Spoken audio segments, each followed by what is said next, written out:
Bueno, vamos a pedirle a colegas que nos ayuden a pensar lo apolíneo y lo dionisíaco.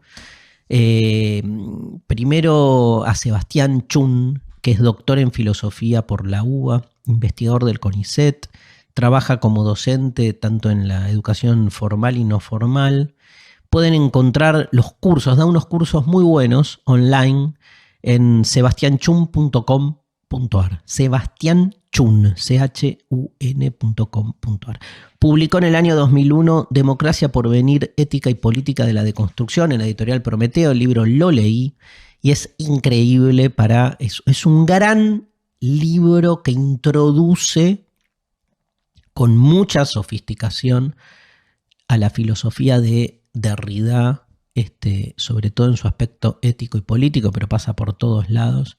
Fascinante el libro de Sebastián Chun, que lo invitamos a participar del programa. Lo escuchamos. Entre lo apolíneo y lo dionisíaco.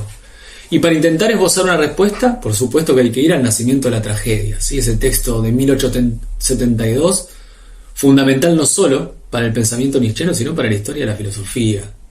A pesar de eso, es un texto con el cual Nietzsche va a ser muy crítico, ¿no? Enrique Homo va a decir que es un texto todavía muy cercano a Schopenhauer, a Wagner, y que incluso tiene un tufillo hegeliano, ¿sí?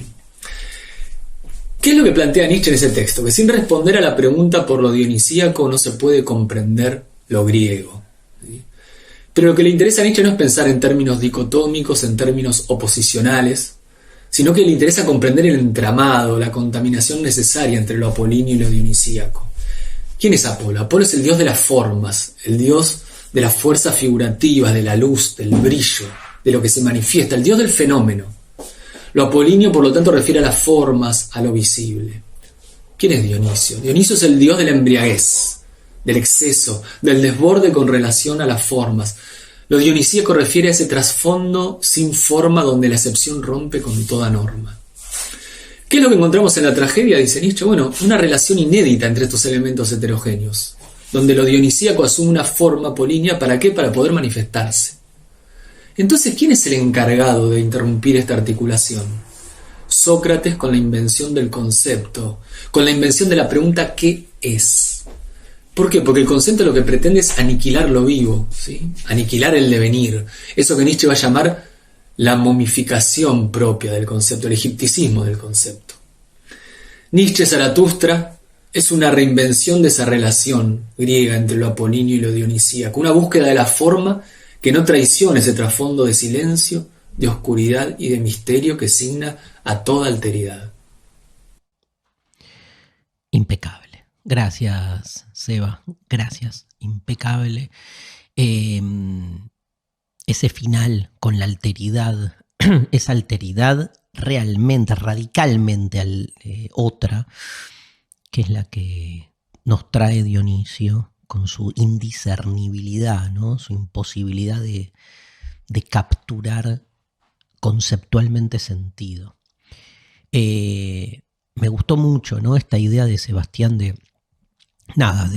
leyendo a Nietzsche, de la momificación de los conceptos, ¿no? Digo, los conceptos, como dijo Sebastián, aniquila la vida, aniquila lo vivo. Porque es cierto que el devenir de lo real es encorsetado por el concepto que lo detiene, pero lo detiene mal. No es una detención en la demora, es una detención en una especie de alambrada conceptual que le quita intensidad, le quita eso, le quita vida. Sí, le quita vida, ¿no? Porque el concepto todo lo explica, pero al explicarlo es como que lo desposee de esa vitalidad propia de cualquier cosa que hace que esté siempre en un movimiento inaprensible.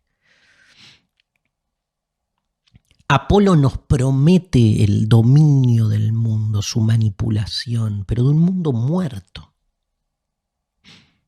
Es como cuando uno todo el tiempo está, ¿viste? Como tratando de dejar la cabeza de lado y como, digamos, eso, como tener la experiencia del momento y de lo que sucede, de un modo tal que cuando el lenguaje irrumpe, el lenguaje, que es el mundo de lo conceptual, es reductivo.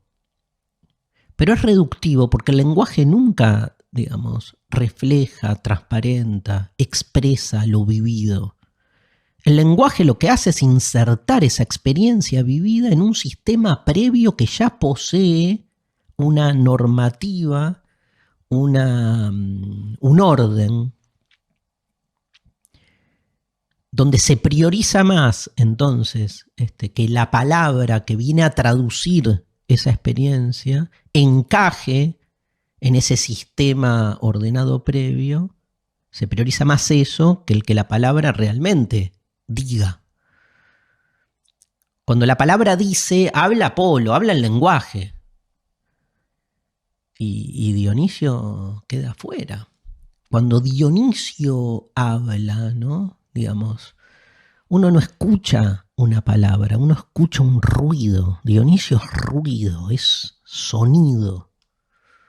Nosotros no escuchamos más sonidos. Ustedes no están escuchando sonido ahora. Escuchan palabras. Escuchan palabras que los van dirigiendo a un dispositivo gramatical previo al interior del cual entonces lo que yo estoy diciendo es comprendido. Pero cuando escuchan a alguien hablar en un idioma que no conocen, vuelven a tener la experiencia de un sonido, ¿no? Casi el sonido natural, ¿no? Que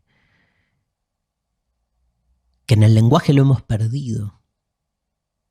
Lo copó, lo semántico del lenguaje copó el mundo más rústico, déjenme que lo diga así, del ruido. Digo, en definitiva, nosotros abrimos la boca y dionisíacamente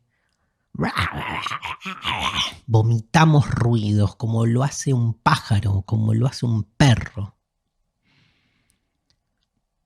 Ahí tienen una buena experiencia, la del perro ladrando.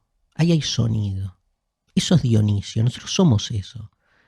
Pero viene Apolo y a cada uno de esos gritos desacatados que generamos, ¿no? Le pone, digamos, lo incluye en una semántica previa que entonces le da sentido. Recuperar a Dionisio es recuperar ese carácter sonoro de la palabra, por ejemplo. Entre otras cosas, ¿no? Para dar estos ejemplos. Gracias, Seba. Vamos